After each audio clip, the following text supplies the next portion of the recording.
The rain hammered against the tall windows of La Sirena di Notte, like 1,000 impatient fingers demanding entry. Inside the restaurant, crystal chandeliers cast warm golden light across white tablecloths and polished silverware, creating an atmosphere of wealth and discretion that attracted Manhattan's most dangerous elite. Isabella Romano moved through the dining room with practiced invisibility, her dark hair pulled back in a tight bun, her movements efficient and unobtrusive. She had learned in her 2 years working here that the key to survival was simple. Serve quietly, speak only when spoken to, and never, ever make eye contact with the wrong people. At 24, she had perfected the art of being present, yet unseen, a ghost in a starched white shirt and black vest who delivered expensive wine and collected generous tips without leaving an impression. Tonight felt different, though, charged with an electric tension that made the hair on the back of her neck stand up. The private dining room in the back had been reserved by Dante Morello, a name that made even the restaurant's owner, Vincent Caruso, nervous. Isabella had seen Dante exactly 3 times before, always from a distance, always accompanied by men in dark suits who looked like they could break you in half with their minds alone. He was in his late 30s, tall and broad-shouldered, with dark hair that showed traces of silver at the temples and eyes so cold they seemed to freeze whatever they looked at. But it wasn't Dante who caught Isabella's attention during those brief glimpses. It was the little boy who always sat beside him, a child of perhaps 6 years old, with enormous brown eyes and curly dark hair that fell across his forehead. The boy never spoke, never smiled, just sat perfectly still like a miniature adult, protected by an invisible wall of fear and power. The other waitresses whispered about them when management wasn't listening, spinning theories about who the child was and why a mafia boss would bring him to business meetings. Some said the boy was his son, others claimed he was a nephew or godchild, but everyone agreed on one thing. Luca Morello was untouchable, sacred, protected by the same deadly loyalty that kept his father alive in a world where trust was currency and betrayal meant death. Isabella tried not to think about it as she balanced a tray of espresso cups and navigated between tables where conversations stopped the moment she approached. She had her own problems, her own secrets, and getting curious about the guests was a luxury she couldn't afford. Her grandmother had always said that curiosity killed more than cats in their family, a warning Isabella understood better than most people would. The Romano family had fled Sicily when Isabella was just 2 years old, escaping debts and dangers that her parents never fully explained. Her grandmother, Nonna Francesca, had been the keeper of their history, the one who taught Isabella the Sicilian dialect during long afternoons in their cramped Bronx apartment, filling her head with stories of sun-drenched villages, lemon groves, and a family honor that had been lost to time and violence. Nonna had died 3 years ago, taking most of those stories with her, leaving Isabella with a language that felt like a secret handshake to a world she had never truly known. She pushed through the swinging kitchen doors, loading her tray with the last course for the private room, when Vincent grabbed her arm with surprising urgency. His round face was flushed, sweat beading at his hairline despite the restaurant's perfect temperature control. He was nervous, which meant something had gone wrong. And when Vincent was nervous, everyone suffered. His fingers dug into her arm like claws, and she had to resist the urge to pull away, knowing that any sign of disrespect could cost her the job she desperately needed to pay off her mother's mounting medical bills. The cancer treatments were bleeding them dry, sucking every dollar from Isabella's paychecks and forcing her to work double shifts just to keep their small apartment. She couldn't afford to lose this position, no matter how uncomfortable it made her. Vincent's breath smelled like garlic and anxiety as he leaned close, his voice dropping to a whisper that somehow felt louder than shouting in the quiet kitchen. He told her that Maria, the senior waitress who usually handled the private room, had called in sick at the last minute, which was probably a lie because Maria never got sick, and Vincent needed Isabella to take over service for Mr. Morello's table immediately. Isabella's stomach dropped. She had never served the private room before, never been trusted with the guests whose names appeared in newspapers under headlines about organized crime and federal investigations. Vincent must have been truly desperate to send her in there, a relative newcomer with no experience handling the kind of men who could make problems disappear with a phone call. She wanted to refuse, to claim she wasn't ready, but Vincent's grip tightened, and his eyes held a warning she understood without words. Do this, or find another job. So she nodded, smoothed down her vest, and picked up the tray with hands that trembled only slightly. The walk to the private room felt like miles, though it was only 30 feet through the main dining area. Isabella focused on her breathing, on keeping her steps steady and her expression neutral, channeling every lesson her grandmother had taught her about dignity under pressure. The Romano women were survivors, Nonna Francesca used to say. We bend, but we don't break. We serve, but we don't surrender. Those words had carried Isabella through poverty, through her father's disappearance when she was 12, through her mother's diagnosis and the slow crumbling of everything she had once believed was solid. She could do this. She had to do this. The door to the private room was heavy oak with brass fixtures, closed against the casual observers who might glance in from the main floor. Isabella balanced the tray on one hand and knocked softly, waiting for the response that would grant her entry into a world she had always observed from the outside. A voice called out, deep and rough, giving permission, and she pushed through into a space that felt immediately different from the rest of the restaurant. It was darker here, more intimate, with wood-paneled walls and a single long table, where 5 men sat in expensive suits that probably cost more than Isabella made in 6 months. At the head of the table sat Dante Morello, and for the first time, Isabella saw him up close.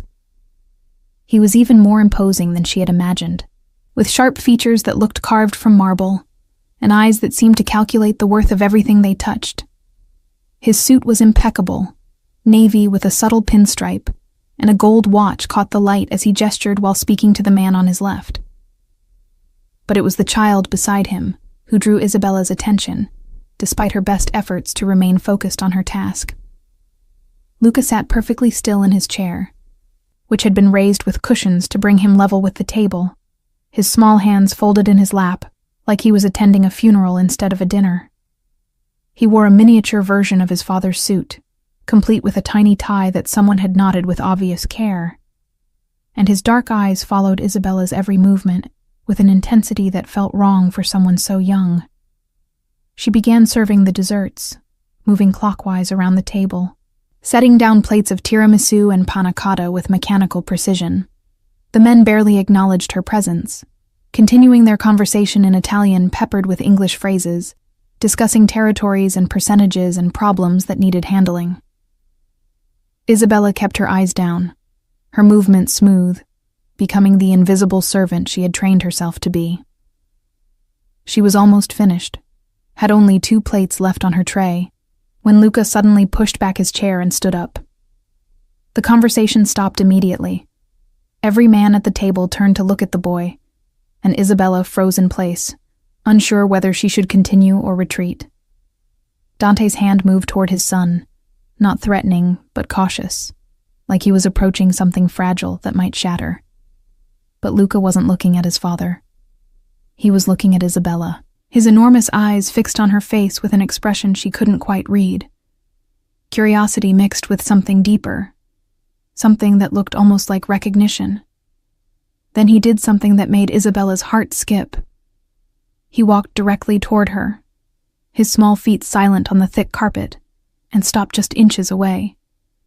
She could smell the faint scent of expensive soap and laundry detergent, could see the way his curls caught the light. For a moment, neither of them moved, caught in a bubble of stillness while the rest of the room held its breath. When Luca finally spoke, his voice was small and clear, carrying easily in the sudden silence. Posso avere dell'acqua, per favore? The request was simple. Could I have some water, please? But it was delivered in perfect Italian with a Sicilian accent that hit Isabella like a physical blow. Without thinking, without calculating the consequences. She responded in the same dialect, the words flowing from her mouth before her brain could stop them, pure and natural as breathing. Certo pichiridru, ti la porto subitu. Of course, little one. I'll bring it to you right away. The silence that followed Isabella's words was absolute, so complete that she could hear her own heartbeat thundering in her ears like drums announcing an execution. Every eye in the room had turned toward her, and she realized with dawning horror what she had just done. She had spoken without being spoken to, had used a dialect that marked her as clearly as a fingerprint, had broken the cardinal rule of invisibility by revealing something true about herself. The tray trembled in her hands, the remaining dessert plates rattling slightly, and she wanted desperately to take back those words, to swallow them down and pretend they had never existed. But it was too late. Luca's face had transformed completely, his usual mask of careful composure shattering like glass to reveal pure, unfiltered joy. His mouth fell open in a perfect circle of surprise. His eyes went wide and bright, and then he was moving, spinning away from Isabella, and running back to the table with a speed that made the bodyguards tense and reach inside their jackets. The boy launched himself at Dante, scrambling up onto his father's lap with a lack of grace that suggested this was not his normal behavior, and grabbed the older man's face between both small hands. Isabella watched in frozen fascination as this child, who had seemed so adult and controlled moments before, became exactly what he should have been all along, a 6-year-old boy excited beyond measure by something wonderful. Luca's voice came out in a rush, Italian words tumbling over each other in his eagerness to be understood, his small hands shaking his father's face for emphasis. Papà, papà, l'hai sentita? Parla come parlava la mamma, proprio uguale, le stesse parole che la mamma usava per dirmi buonanotte. Dad, did you hear her? She speaks like Mom used to speak, exactly the same words Mom used to say goodnight to me. The impact of those words was immediate and devastating.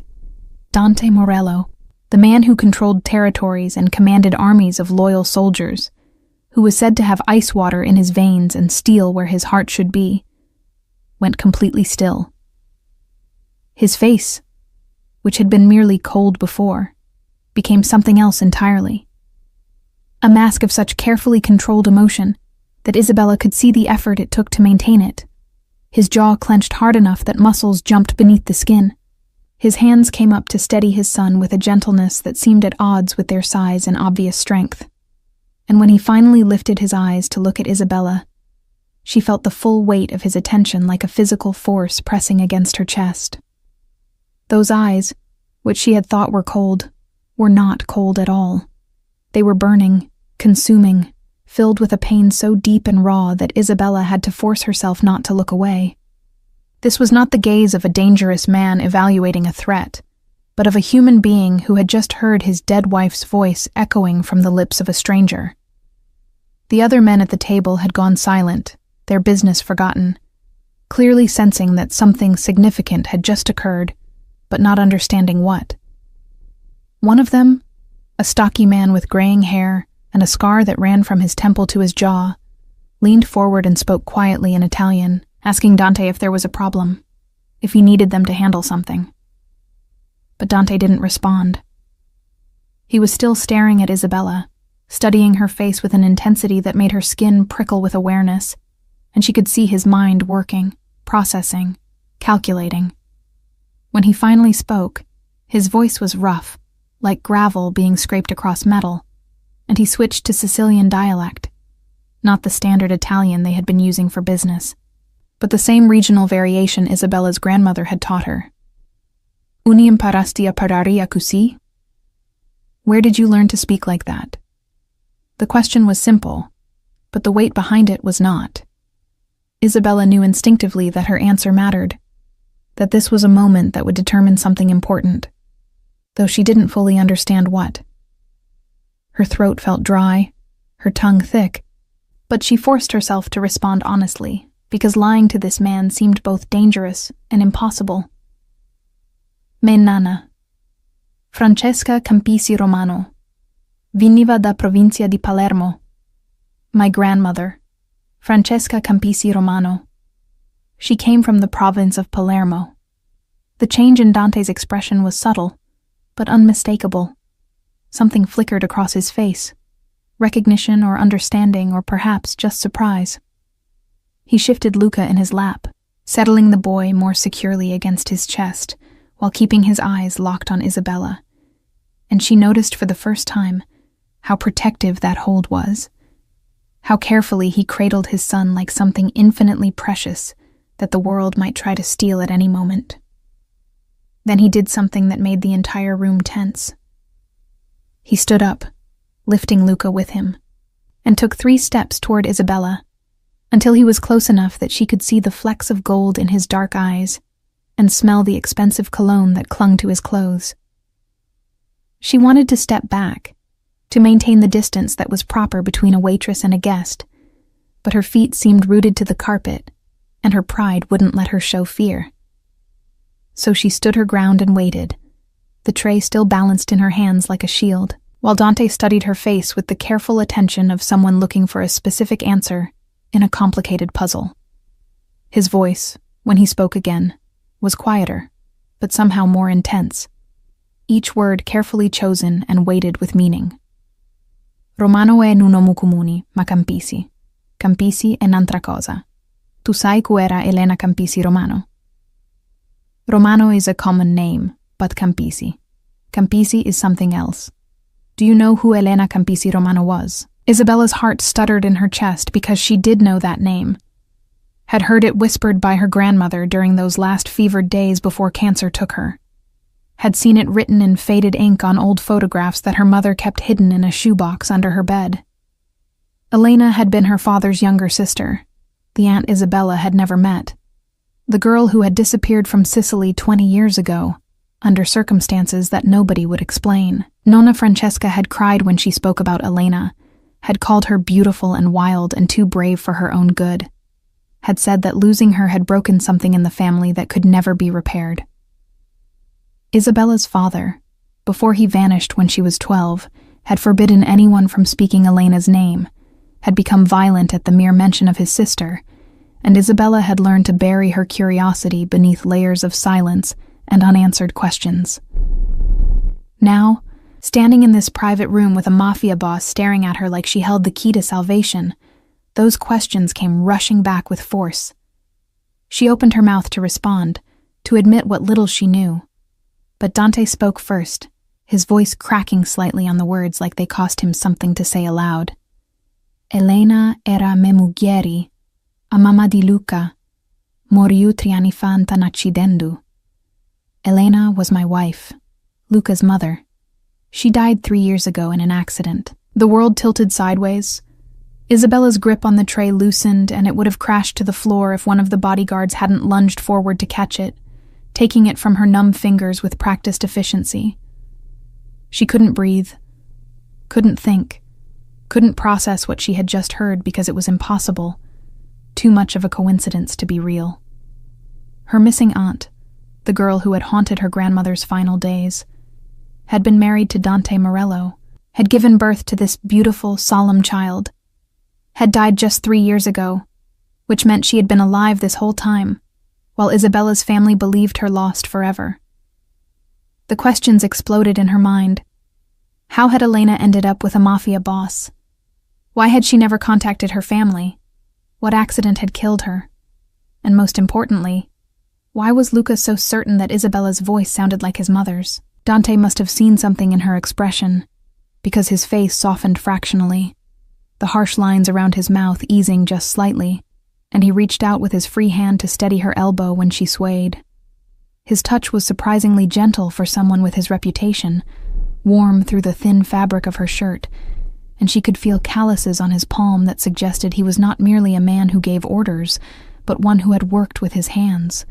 Luca, still secure against his father's chest, had gone quiet again, watching Isabella with those enormous eyes that suddenly reminded her so much of the old photographs she had seen of young Elena.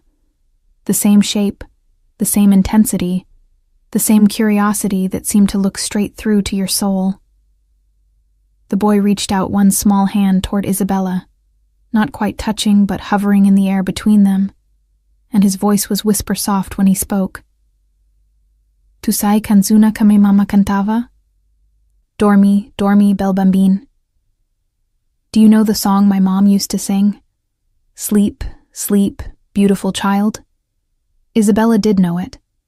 Her grandmother had sung it to her when she was small, a traditional Sicilian lullaby that had been passed down through generations of Romano women, and she had always assumed it was something universal, something every Italian family knew.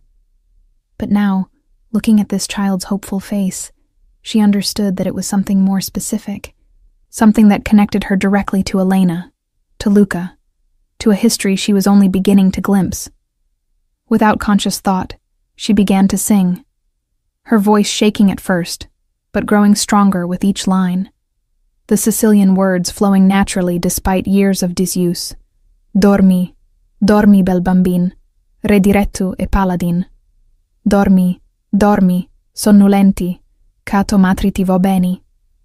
Sleep, sleep, beautiful child, direct king and paladin. Sleep, sleep, drowsy one, for your mother loves you. Luca's face crumpled, tears spilling down his cheeks in rivulets that he made no attempt to hide, and he buried his face against his father's shoulder with a sob that sounded like it had been torn from somewhere deep inside.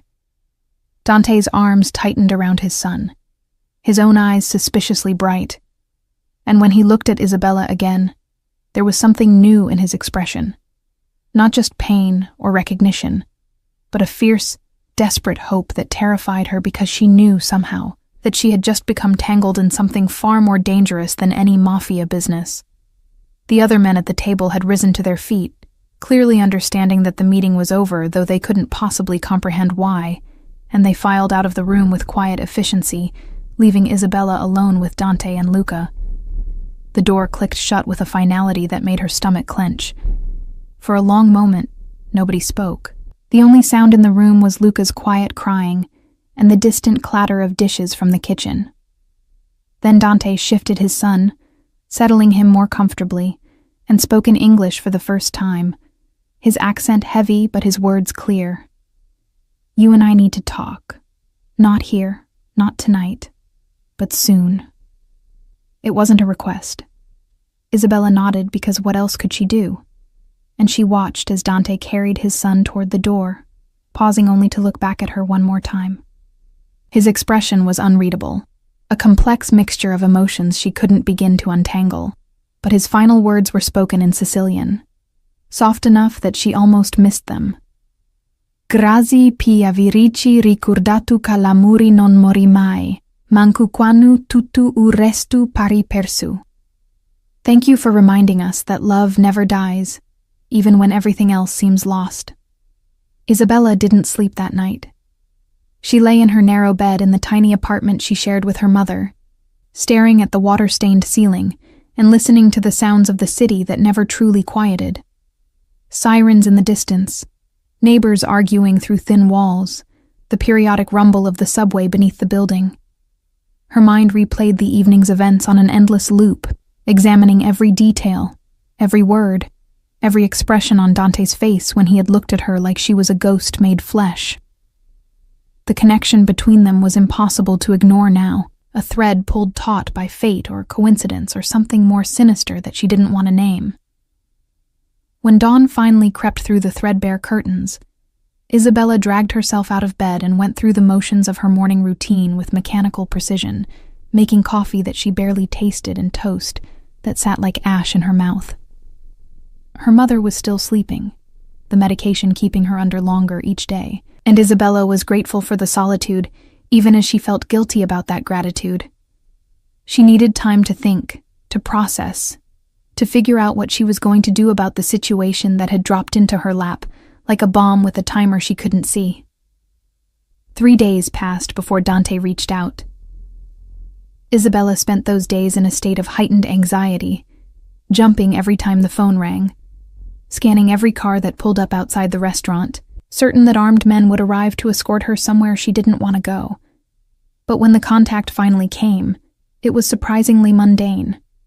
A well-dressed woman in her 50s appeared at La Sirena di Notte during Isabella's shift, and handed her a cream-colored envelope with no return address. Inside was a card with an address in Brooklyn, and a time, 3 o'clock tomorrow afternoon. Nothing else. No explanation, no signature, just the expectation that Isabella would understand and comply. She considered not going, considered running as far and fast as her limited funds would allow, but she knew that was pointless. If Dante Morello wanted to find her, he would find her, and refusing his invitation would only make things worse. Besides, beneath the fear and uncertainty, there was something else, a burning curiosity about her aunt, about what had happened to Elena, about why her presence seemed to have cracked something open in both Dante and Luca that neither of them could close again. So the next afternoon, Isabella took the subway to Brooklyn, following the directions on her phone through neighborhoods that grew progressively nicer until she found herself standing in front of a beautiful brownstone with window boxes full of late-season flowers and a black door with brass fixtures that gleamed in the autumn sunlight. It looked nothing like what she had expected. No obvious security, no menacing guards, just a quiet residential street where mothers pushed strollers and old men sat on stoops reading newspapers. She climbed the steps on legs that felt unsteady and rang the bell, hearing its echo deep inside the house. The door opened almost immediately, and Isabella found herself face to face with a woman who could only be Dante's mother. The same dark eyes, the same strong features, but softened by age and bearing an expression of kind curiosity rather than cold calculation. The woman smiled and gestured for Isabella to enter, speaking in lightly accented English. "You must be Isabella. I am Francesca Morello. Please come in. Dante is waiting for you upstairs." The name hit Isabella like a slap. Francesca, the same name as her grandmother, which was surely not a coincidence. She followed the older woman through a house that was surprisingly warm and lived in, with photographs covering the walls and comfortable furniture that showed signs of actual use. It was a family home, Isabella realized with some surprise, not the cold fortress she had imagined. They climbed to the second floor, where Francesca knocked gently on a closed door before opening it to reveal a room that was clearly meant for a child. Toys organized on shelves, a small bed with superhero sheets, drawings taped to the walls, and in the center of it all, Luca sitting cross-legged on the floor with a coloring book, while Dante sat in a chair nearby, looking impossibly large and out of place among the brightly colored decorations. Both of them looked up when Isabella entered, and the expression on Luca's face transformed from concentration to pure delight. He abandoned his coloring immediately and ran to her, stopping just short of actually touching, but bouncing on his toes with barely contained excitement. Dante stood more slowly, nodding his thanks to his mother as she quietly withdrew and closed the door, leaving the three of them alone in the space that felt simultaneously too small and too large for the conversation they needed to have. For a moment, nobody spoke, and Isabella felt the weight of expectation pressing down on her shoulders like a physical force. Then Dante gestured to a small sofa against the wall, and his voice when he spoke was gentler than she had heard before, with none of the dangerous edge she had encountered at the restaurant. "Thank you for coming. I know this must be confusing and frightening for you. I want to explain some things, and then I hope you might be willing to share what you know about your family, about Elena's family." Isabella sat, and Luca immediately climbed up beside her, close, but not quite touching, his small presence warm against her side. She looked at Dante, really looked at him for the first time without the overlay of fear and preconception, and saw something she hadn't expected: vulnerability. This was not the cold Mafia boss of reputation, but a man who had loved and lost, who was raising a child alone, who had been knocked sideways by a chance encounter with a stranger who spoke his dead wife's dialect. He began to talk, and the story that emerged was both beautiful and tragic, filled with the kind of details that made Elena real in a way she had never been for Isabella before. Dante explained how he had met Elena 8 years ago when she was working as a translator for a shipping company that did business with his organization, how her fierce independence and sharp intelligence had attracted him despite his better judgment. how she had refused to be intimidated by his reputation or his power. They had fallen in love against all odds, against the warnings of both their families, and had married in a small ceremony with only a handful of witnesses. Elena had never spoken much about her past, Dante admitted, his voice rough with old pain. She had told him she was from Sicily, that she had left under difficult circumstances, that her family believed her dead, and it was better for everyone if it stayed that way. He had accepted that because he understood the necessity of cutting ties, of creating new identities when old ones became dangerous, and because the look in her eyes when she spoke about it made clear that this was not a subject open for discussion. They had been happy for 4 years, he said, happier than he had any right to expect given the life he led. And then, Elena had gotten pregnant, and Luca had been born. And for a brief moment, everything had been perfect. But perfection never lasted in their world. Elena had grown increasingly paranoid in the months before her death, Dante continued, his hands clenching into fists on the arms of his chair. She had started seeing threats everywhere, had insisted on changing their routines, had made Dante promise that if anything happened to her, he would protect Luca above all else, would raise him to know love rather than just power.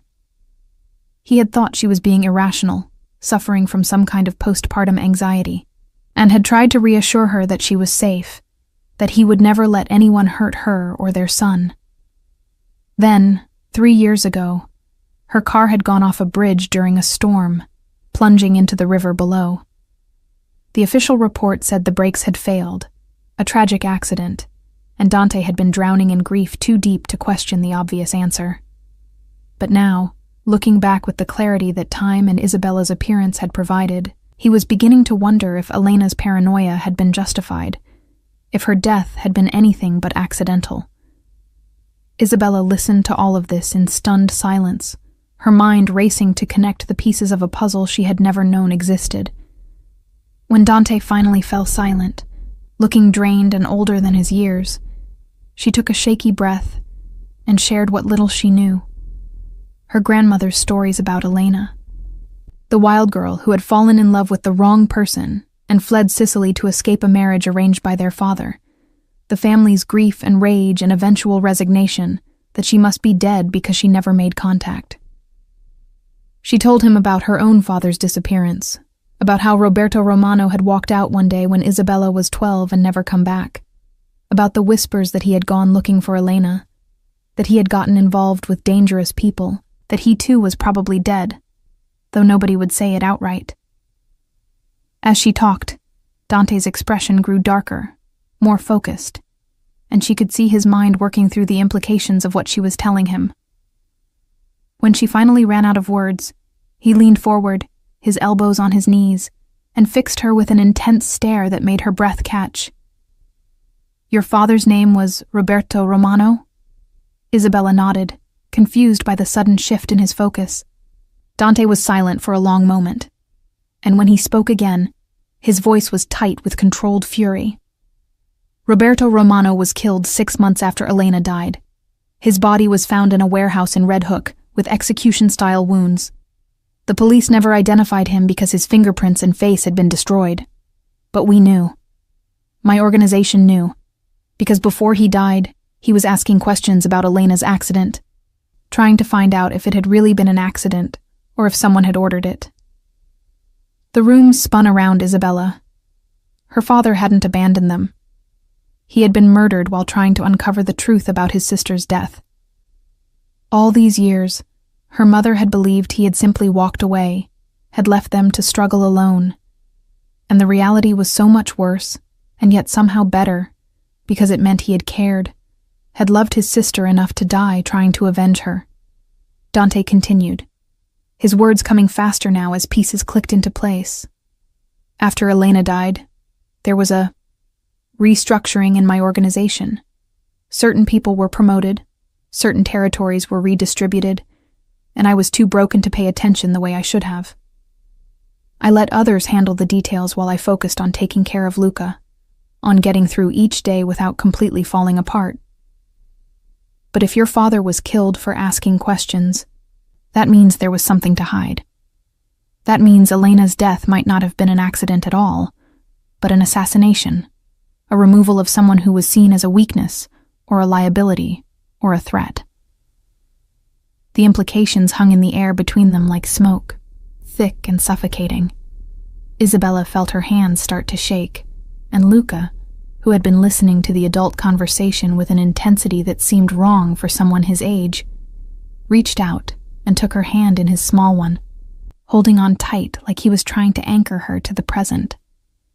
His touch was warm and real, and it pulled Isabella back from the edge of panic that threatened to swallow her whole. She looked at this child who had lost his mother, who had been protected from the truth of how dangerous his world really was, and she felt something fierce and protective rise up in her chest. This boy deserved to know what had happened to Elena, deserved justice for the mother who had been stolen from him. And if Isabella was the key to unlocking that truth, then she would do whatever was necessary to see it through. Dante must have seen the determination in her face because his expression shifted, became something almost like approval. And when he spoke again, there was steel beneath the sadness. I need to investigate what happened to Elena properly. Need to follow the threads your father started pulling before they killed him. But I can't do it alone, and I can't do it openly without alerting whoever was responsible that I'm looking into it. I need someone who can move through places I can't go, ask questions without raising suspicion, someone who has a connection to Elena that gives them a legitimate reason to be curious about her past.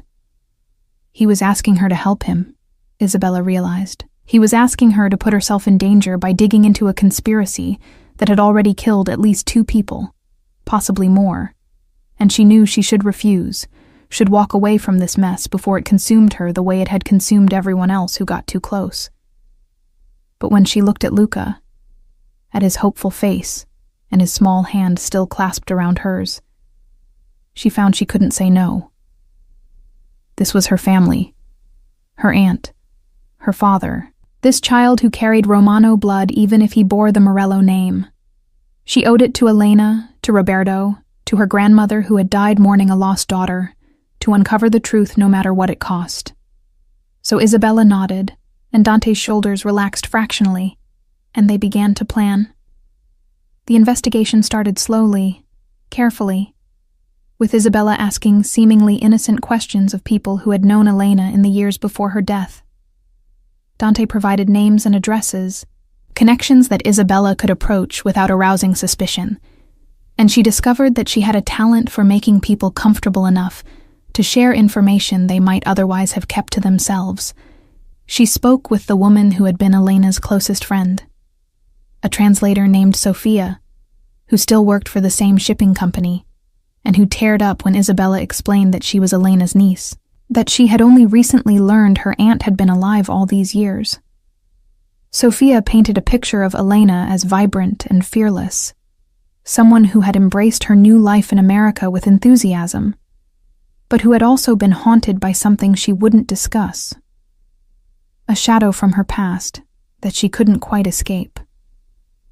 In the months before her death, Sophia said, Elena had become withdrawn and frightened, canceling their regular coffee dates and claiming she was too busy with Luca to socialize. The last time Sophia had seen her, Elena had hugged her tightly and whispered something strange. If anything happens to me, tell Luca that his mother loved him more than life, and tell Dante to trust no one, not even family. At the time, Sophia had thought Elena was being melodramatic, possibly suffering from postpartum depression, but after the accident, those words had taken on a sinister significance she hadn't known what to do with. Isabella also tracked down the mechanic who had serviced Elena's car in the weeks before the crash, and he remembered her because she had been adamant about getting the brakes checked, insisting they felt wrong even though he had found nothing mechanically unsound. He had thought she was being paranoid, overly cautious the way new mothers sometimes were, but he had done the work anyway, replaced the brake pads, and bled the lines, and assured her everything was perfect. 2 weeks later, those same brakes had supposedly failed catastrophically enough to send her car through a guardrail and into the river. Each piece of information added to the growing picture of a woman who knew she was in danger, who had been trying to protect herself and her family, but who had ultimately failed to prevent the inevitable. Isabella shared everything she learned with Dante during regular meetings at the brownstone, sessions that started as formal debriefings, but gradually became something more comfortable as they grew accustomed to each other's presence. Luca was always there, becoming increasingly attached to Isabella, seeking her out the moment she arrived, and following her around like a devoted shadow. The boy would climb into her lap while she talked with Dante, would ask her to teach him Sicilian phrases that his mother had used, would beg her to sing the lullabies that were his only remaining connection to Elena's voice. Isabella found herself falling in love with this solemn, sweet child who had been forced to grow up too fast, who had built walls around his heart to protect against the pain of loss, but who was slowly learning to let her in. Dante noticed the bond forming between them, and Isabella sometimes caught him watching them with an expression she couldn't quite read. Something that looked like gratitude mixed with longing, and perhaps a touch of envy. He was gentler with her now than he had been at first, more willing to share pieces of himself beyond the investigation, talking about his own childhood in Naples, about how he had been pulled into the family business before he was old enough to choose a different path, about the violence and betrayals that had shaped him into the man he had become. He spoke about Elena with a tenderness that made Isabella's chest ache, describing how she had made him believe in possibilities beyond power and fear, how she had given him Luca, and with him, a reason to want to build something better than the legacy of blood and crime that stretched back generations. In those moments, with his guard down and his voice soft, Dante seemed almost ordinary, almost human, and Isabella found herself responding to him in ways that terrified her, because she knew it was dangerous to feel anything for a man like him, dangerous to forget that his world was built on violence, and that getting close to him meant accepting that violence as part of her own life. But the heart didn't care about danger or logic, and Isabella couldn't deny that something was growing between them, something that went beyond their shared grief for Elena and their mutual determination to find justice. It was there in the way Dante's eyes followed her around the room, in the careful distance he maintained, as if afraid he might frighten her away, in the small kindnesses he showed her that seemed at odds with his reputation, making sure she had cab fare to get home safely, insisting she accept payment for the time she spent investigating, even though she had never asked for it, sending food to her apartment when he learned her mother was too ill to cook. These gestures accumulated, building a bridge between them that Isabella crossed with increasing frequency, and she began to understand why Elena had fallen in love with this complicated, damaged man who hid such capacity for tenderness beneath layers of necessary brutality. As weeks passed and the investigation deepened, darker truths began to emerge. Isabella discovered through careful questioning of Dante's associates that Elena's death had coincided with a significant shift in the organization's power structure, with certain capos gaining influence, while others who had been loyal to Dante found themselves marginalized or dead. She learned that the warehouse where her father's body had been found was controlled by one of these newly powerful men, a calculating operator named Sal Messina, who had risen from mid-level enforcer to Dante's second-in-command in the 3 years since Elena's accident. The more Isabella learned about Messina, the more convinced she became that he was connected to both deaths, but proving it was another matter entirely.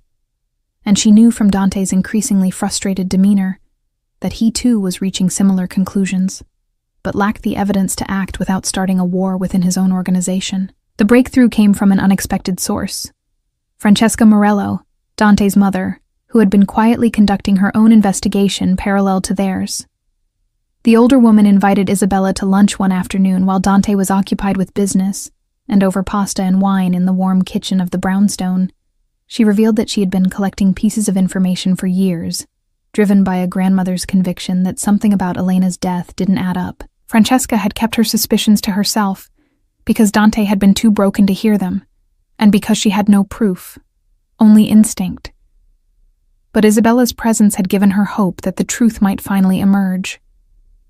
She produced a small box of papers, phone records she had obtained through means she didn't explain, financial statements that showed unusual payments, And most damningly, photographs of Sal Messina meeting with men who had ties to Elena's family in Sicily, the same family that had wanted her back after she fled, that had felt dishonored by her refusal to accept the marriage they had arranged. The pieces clicked into place with horrible clarity. Messina had made a deal with Elena's Sicilian relatives, promising to eliminate her in exchange for support in his bid for more power within Dante's organization. Elena's death had served multiple purposes: removing a wife that some saw as a weakness for Dante, satisfying the honor-obsessed family she had fled from, and creating the chaos and grief that allowed Messina to consolidate his position while Dante was distracted by loss. And when Roberto Romano had started asking questions, Messina had eliminated him too, covering his tracks with the same ruthless efficiency that had gotten him this far. Isabella sat in that sunny kitchen holding proof of conspiracy and murder, and she felt rage crystallize in her chest like ice turning to diamond, hard and sharp and unbreakable.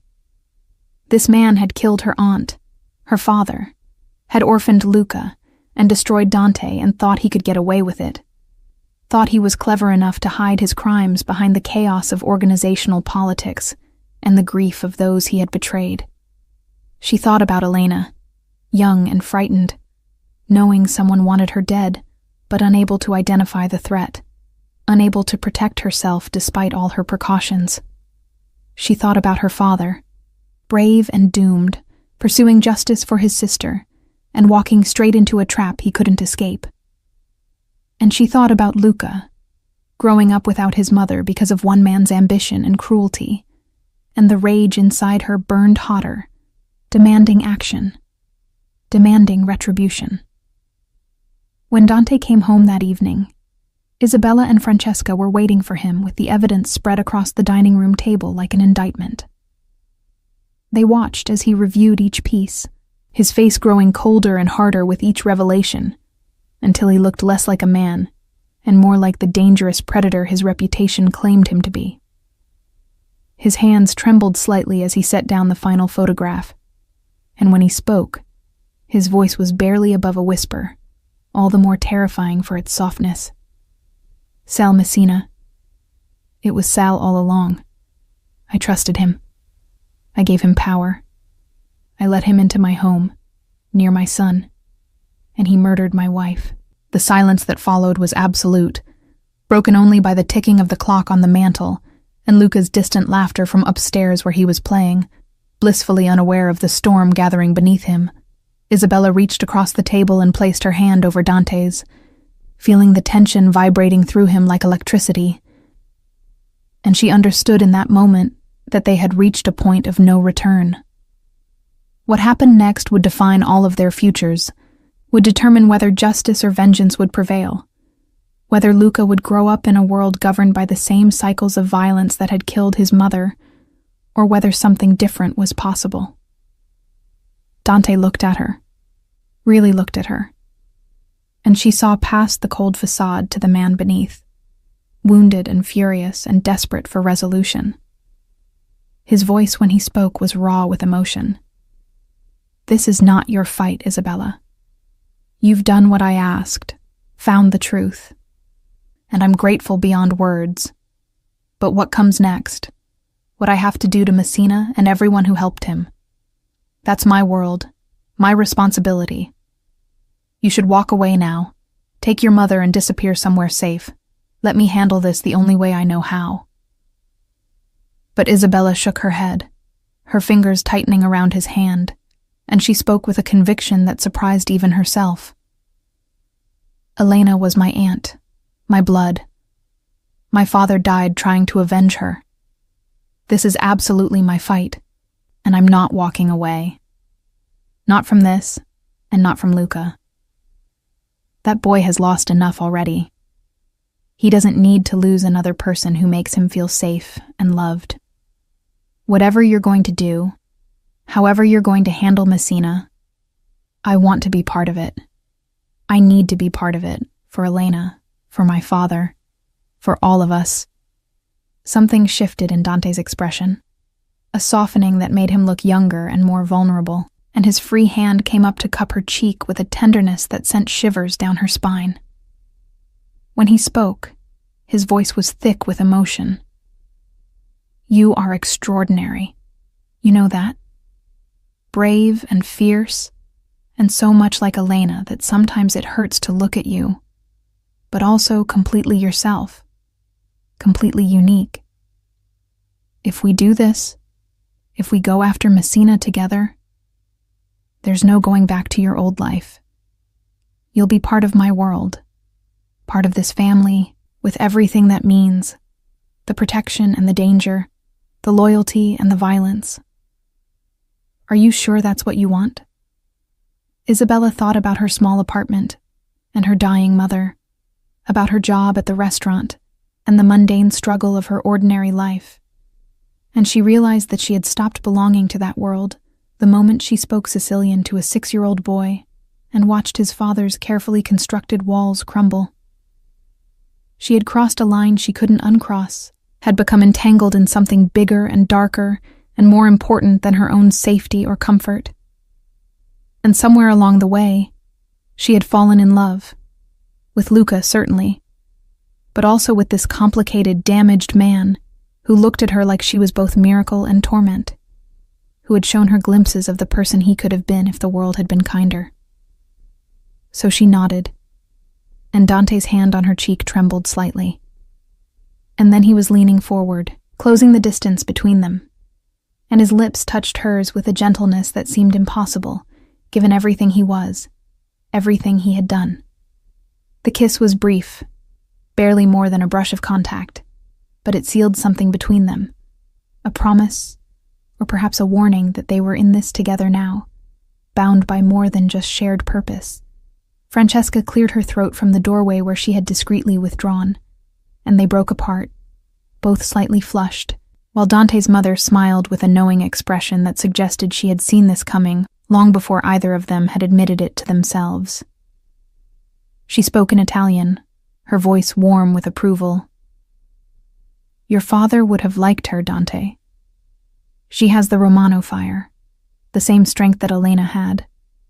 Don't let pride or fear keep you from holding on to what you've found here, because second chances are rare in our world, and you've been given something precious.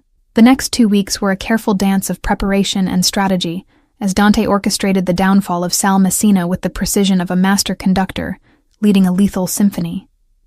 Isabella watched in fascinated horror as the man she had grown to care for transformed into the cold, calculating boss his reputation promised, moving pieces across a board only he could see, building a case that would justify Messina's execution, not just to Dante himself, but to the organization's ruling council that would need to approve such a significant action. She learned that there were rules even in the criminal underworld, hierarchies and protocols that had to be observed, and that eliminating a high-ranking member without proper justification could trigger the kind of internal war that would destroy everything Dante had built. So the evidence had to be presented carefully, irrefutably, in a way that left no room for doubt or competing loyalties. Isabella's role in this deadly theater was complex and multifaceted. She became the living proof of Elena's Romano lineage, the connection that explained why Messina might have made deals with Sicilian families, and her father's murder became the thread that tied everything together into a narrative of betrayal and ambition that even the most skeptical council members couldn't dismiss. Dante coached her on what to say and how to present herself, but he also trusted her intelligence and instincts, allowing her to speak with her own voice rather than trying to script every word. She met with council members in carefully orchestrated encounters, sharing her story with a quiet intensity that made her grief and anger palpable, and she watched as hardened criminals who had seen every kind of violence found themselves moved by the tragedy of a family, destroyed by one man's greed. Throughout this process, Isabella continued spending time with Luca, maintaining the illusion of normalcy for the child who had already experienced too much loss. She read him stories and helped with homework, taught him more Sicilian phrases, and answered his endless questions about his mother with an honesty tempered by age-appropriate caution. Luca had begun calling her Zia Isabella, Aunt Isabella, a title that made her heart clench every time she heard it, because it acknowledged the blood connection between them, while also creating a bond that went beyond mere genetics. This boy needed her, and she needed him, and together they were building something that felt like family, even though the foundation was laid on secrets and violence and grief. Dante watched these interactions with an expression that Isabella was learning to read, recognizing the way his features softened when he looked at them together, the way his shoulders relaxed fractionally, as if some burden he carried grew temporarily lighter. He had started touching her more. Casual contacts at first, a hand at the small of her back when guiding her through doorways, fingers brushing hers when passing documents, shoulders bumping when they sat together reviewing evidence. These touches accumulated, building a physical awareness between them that hummed with potential energy, and Isabella found herself hyper-aware of his proximity, of the scent of his cologne and the warmth radiating from his body, and the way his voice dropped lower when he spoke to her alone. They hadn't kissed again since that first time in the dining room, both of them holding back as if by unspoken agreement that they needed to resolve the Messina situation before allowing themselves to explore whatever was growing between them. The confrontation, when it finally came, was both anticlimactic and terrifying in its cold efficiency. The council meeting was held in a private room at a social club in Staten Island, with 8 men seated around a long table, while Dante presented his case with the controlled fury of someone who had been wronged in the most fundamental way possible. Isabella sat beside him, her hands folded in her lap to hide their trembling, while Messina stood across the table looking progressively more trapped as each piece of evidence was revealed. He tried to bluster, to deflect, to claim that the accusations were fabrications designed to eliminate a political rival, but the phone records and financial statements and witness testimonies were too comprehensive, too damning, and his denials rang hollow, even to his own ears. The council deliberated for less than 10 minutes before returning their verdict. Messina had violated sacred rules of the organization by plotting against a boss's family, and the penalty was death. The sentence would be carried out immediately, in the traditional manner, and no one would speak his name again, except as a cautionary tale about the consequences of betrayal. Isabella watched as Messina's face drained of color, as he looked around the table seeking support that didn't exist, and then as 2 large men stepped forward to escort him from the room toward whatever end awaited him in the building's basement. Dante didn't follow, didn't need to witness the execution he had orchestrated, but his hand found Isabella's under the table and squeezed with a pressure that spoke of relief and rage and grief all tangled together. They left the social club 20 minutes later, stepping out into a cold November evening where the first snow of the season was beginning to fall in soft flakes that caught the streetlights.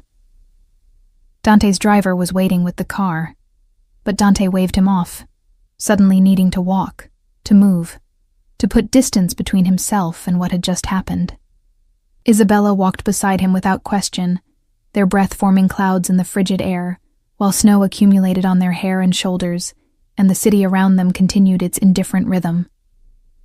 They walked for blocks without speaking, passing closed storefronts and late-night diners, and the occasional pedestrian hurrying home, until they reached a small park overlooking the water where the Manhattan skyline glittered across the dark expanse of the harbor. Dante stopped at the railing, gripping the cold metal with both hands, and when he finally spoke, his voice was raw with emotion.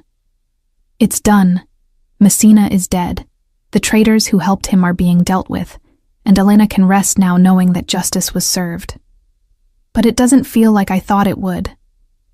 I thought there would be satisfaction, closure, some sense that the scales had been balanced. Instead, I just feel empty. She's still gone. Your father is still gone, and no amount of vengeance can bring them back or undo the damage that was done." Isabella moved to stand beside him, close enough that their shoulders touched, and she stared out at the water while choosing her words carefully. "Vengeance never fixes what was broken, it just prevents the same people from breaking anything else. But you did more than seek vengeance today, Dante. You exposed corruption in your organization, eliminated threats to your family, and showed everyone that betrayal has consequences. That matters. And Elena, I think she would be proud that you found the truth. that you didn't let her death be dismissed as an accident, that you fought for her memory even though it cost you. Dante turned to look at her, and in the glow of the streetlights, she could see tears tracking down his cheeks, the first time she had seen him cry, and it made him seem simultaneously more human and more dangerous, because this was a man who allowed himself to feel deeply, despite the world he inhabited. His voice broke when he spoke. I loved her so much. I still love her.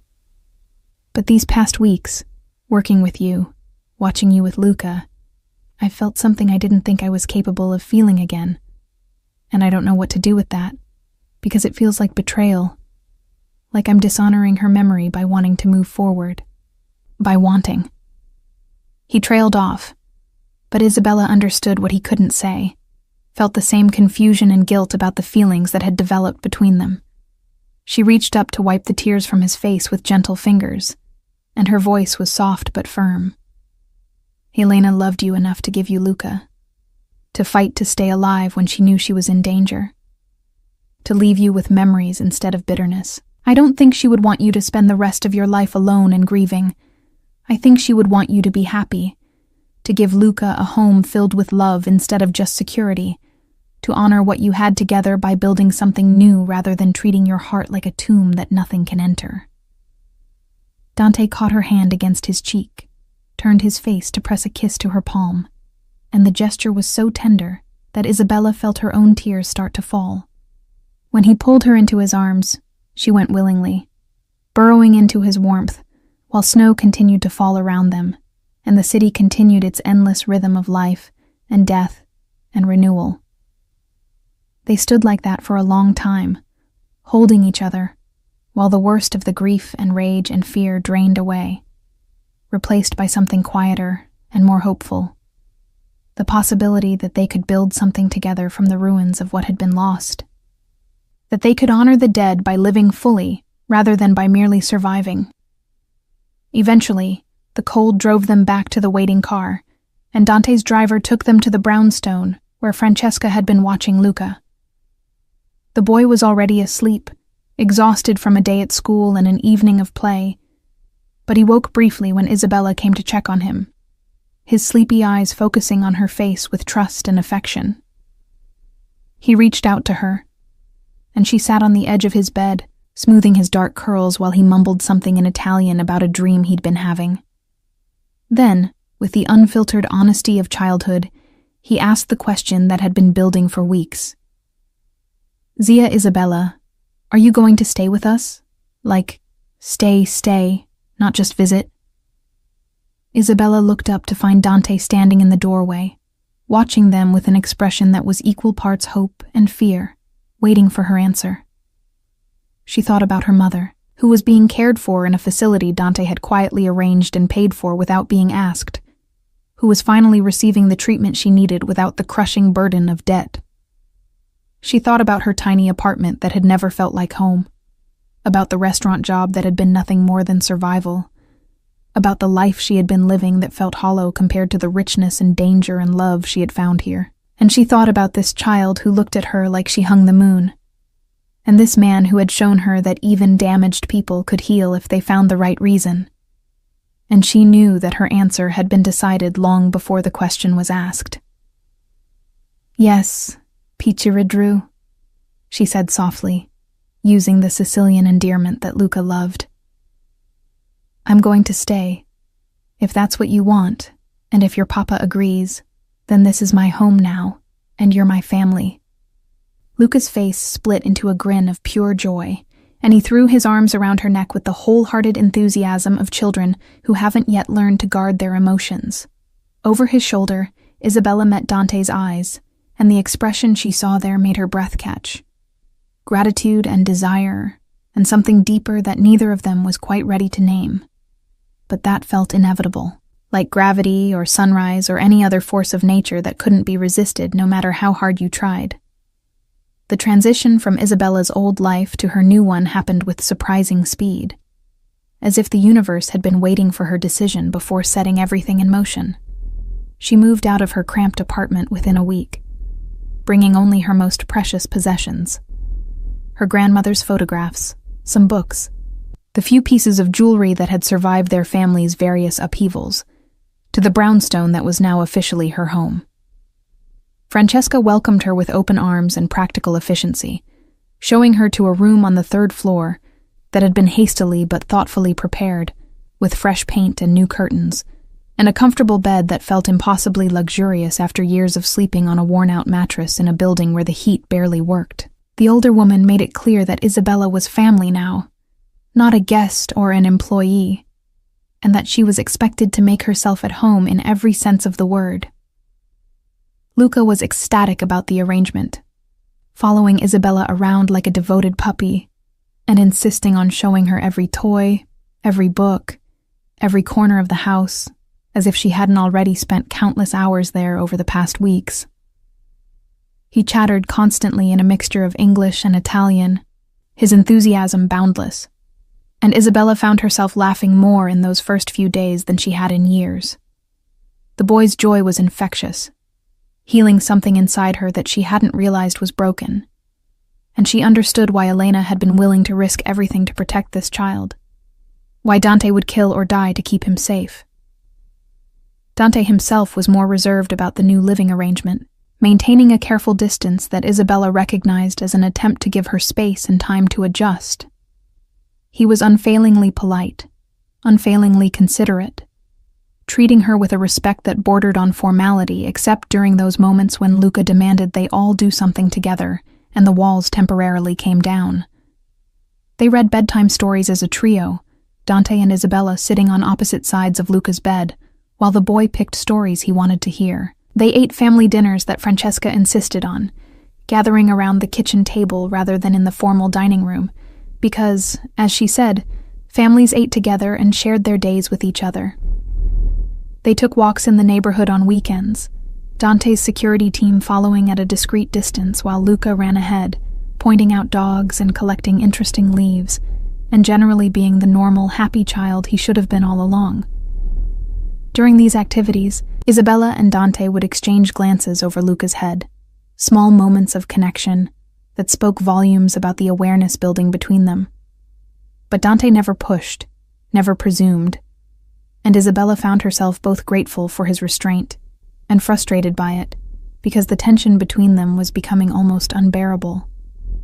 She would catch him looking at her when he thought she wasn't paying attention, his expression unguarded and hungry, and she knew her own face probably showed the same longing. They were dancing around each other, held back by grief and guilt, and the fear of moving too fast. But the inevitable conclusion was becoming harder to avoid with each passing day. The breaking point came on a cold December evening, nearly 3 months after that first encounter in La Sirena di Notte, when Luca had been put to bed and Francesca had retired to her own suite, leaving Isabella and Dante alone in the living room, with a fire crackling in the fireplace and snow falling heavily outside the windows. They had been reviewing some business documents. Dante had started including her in certain aspects of the legitimate side of his operations, valuing her intelligence and fresh perspective. But the work was complete, and the silence between them stretched with the weight of everything unsaid. Finally, Dante set down his glass of whiskey and turned to face her fully, his expression serious. "Isabella, we need to talk about what this is, what we're becoming. I care about you, more than I should probably admit. But I need to know where your head is at, what you want from this situation, because I can't keep pretending that having you here is just about Luca, or about honoring Elena's memory, or about anything other than the fact that I'm falling in love with you. And I don't know if that's okay, or if I'm putting pressure on you that you don't want." The admission hung in the air between them, brave and vulnerable, and Isabella felt her heart racing because this was the moment where everything changed, where they either moved forward together or retreated to safer, lonelier ground. She thought about all the reasons why this was complicated. Elena's memory, the dangerous world Dante inhabited, the fact that she had only known him for 3 months, and most people would call that too soon to make life-altering decisions. But she also thought about how safe she felt here. How right it felt to be part of Luca's life. How Dante made her feel seen and valued in ways she had never experienced before. And she thought about her grandmother's stories of great loves that defied logic and convention, of Romeo and Juliet, minus the tragedy, of people who found each other against all odds and built something beautiful from unpromising circumstances. So Isabella stood and crossed the space between them, took Dante's face between her hands the way Luca had done that first night, and looked directly into his eyes when she spoke. "I'm falling in love with you too. Maybe I have been since that first moment when you looked at me like I was a ghost and a miracle at the same time. I know it's fast. I know it's complicated. I know there are 1,000 reasons why this might be a terrible idea. But I also know that I've never felt more alive than I do here, with you and Luca, and I don't want to walk away from that because of fear or propriety or anything else. So yes, Dante, I want this. I want us. Whatever that means, whatever that becomes, I'm in." The kiss that followed was nothing like that first tentative brush of lips in the dining room. This was heat and hunger and desperation, months of tension finally released, and Isabella found herself pressed back against the couch with Dante's weight solid and warm above her, while the fire crackled and snow fell, and the world outside ceased to matter. They made love with a passion that felt both urgent and reverent, taking their time despite the need, learning each other's bodies with careful attention.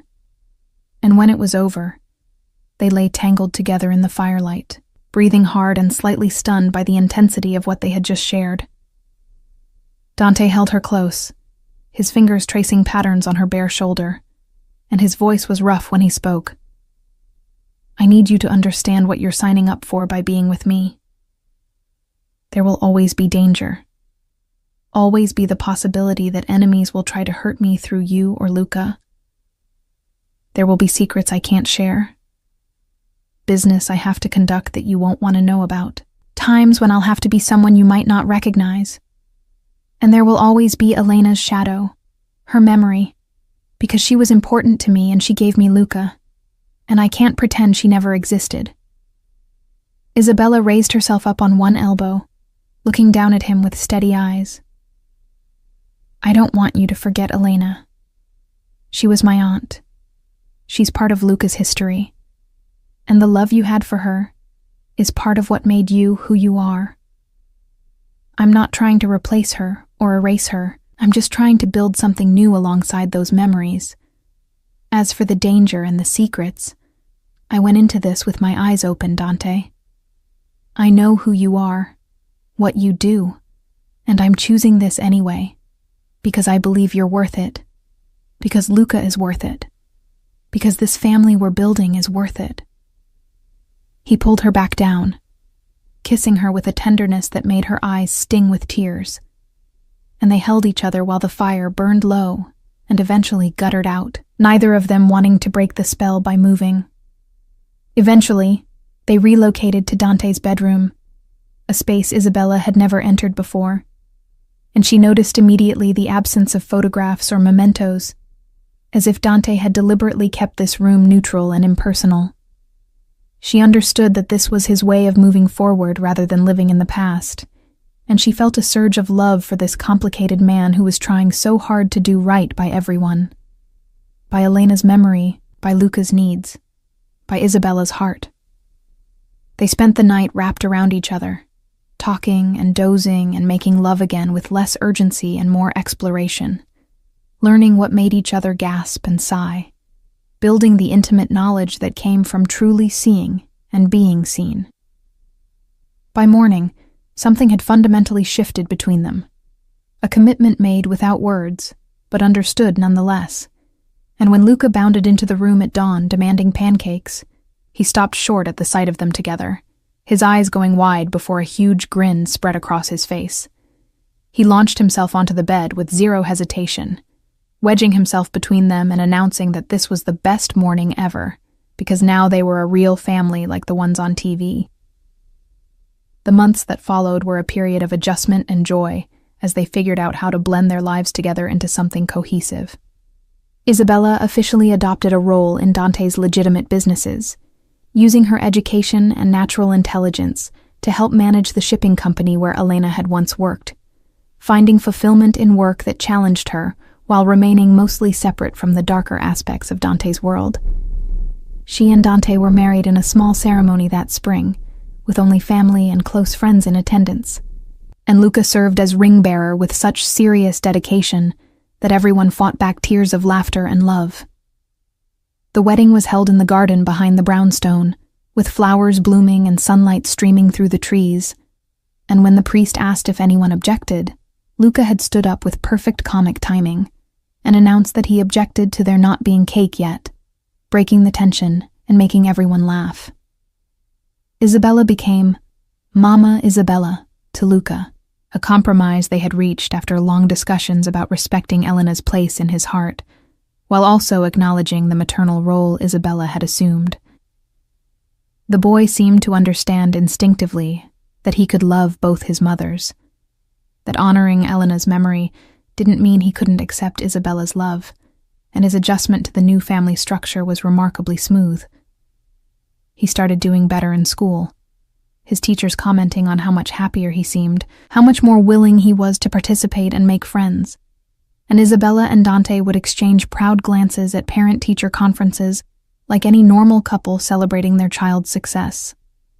But the final, most significant change came when Dante announced his intention to step back from active leadership of the organization, to transition power to carefully chosen successors, while he focused on the legitimate businesses that could be passed down to Luca without the burden of blood and violence. It was a process that would take years, requiring careful planning and political maneuvering to ensure that his enemies didn't interpret the transition as weakness. But Dante was determined to build a legacy that didn't end in prison or assassination. He wanted to be there to walk Luca down the aisle at his wedding someday, to meet his grandchildren, to grow old with Isabella without constantly looking over his shoulder, and he was willing to work for that future with the same determination he had once applied to building criminal empire. As part of this transition, Dante decided to honor Elena's memory in a concrete way that would benefit others who had suffered as she had. He established a foundation dedicated to helping women and children escape dangerous situations, providing resources for those fleeing abusive relationships or organized crime connections, and he named Isabella as the director of the project because she understood better than anyone what it meant to be caught between worlds, to need an escape route, but have nowhere to turn. The Foundation's flagship project was an orphanage and community center in Palermo, Sicily, built in the neighborhood where Elena had grown up, offering hope and opportunity to children who might otherwise be recruited into the same criminal life that had ultimately killed her. The grand opening of the Palermo Center happened on a brilliant June day, 2 years after that first encounter in the restaurant, and the entire family traveled to Sicily for the ceremony. Isabella stood on the steps of the beautiful new building, Luca holding her hand on one side while Dante stood on the other, and she thought about all the twists of fate that had brought them to this moment. A chance greeting in Sicilian, a boy's innocent observation, a conspiracy uncovered, love found in the ruins of grief. Her grandmother would have called it destiny, would have said that the Romano women were survivors who turned tragedy into triumph, and looking at the crowd gathered to celebrate this new beginning, Isabella thought Nonna Francesca might have been right. The ceremony concluded with Isabella cutting a ribbon while local officials and community leaders applauded, and then Luca tugged on her hand, pulling her down to his level so he could whisper in her ear.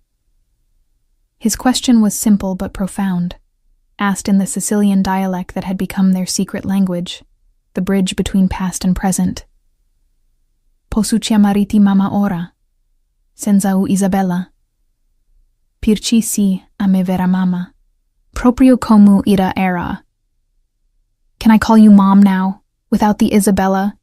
Because you're my real mother, just like she was. Isabella's eyes filled with tears as she looked at this child who had changed everything, who had been the catalyst for love and healing and redemption, and she pulled him into a tight hug while nodding against his hair.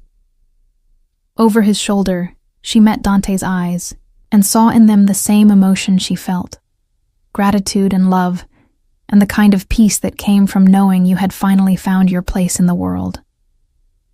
When they finally separated, Dante crouched down beside them and added his own arms to the embrace, creating a circle of 3 that felt complete and right. And he spoke in Sicilian, his voice thick with emotion but strong. La famiglia è tornata a casa. Elena, tuo patri, tu uccidi che perdiru u camino. Tutti hanno trovato riparuca, into l'amore caristao. The family has come home. Elena, your father, all those who lost their way. They've all found shelter here, in the love that remained.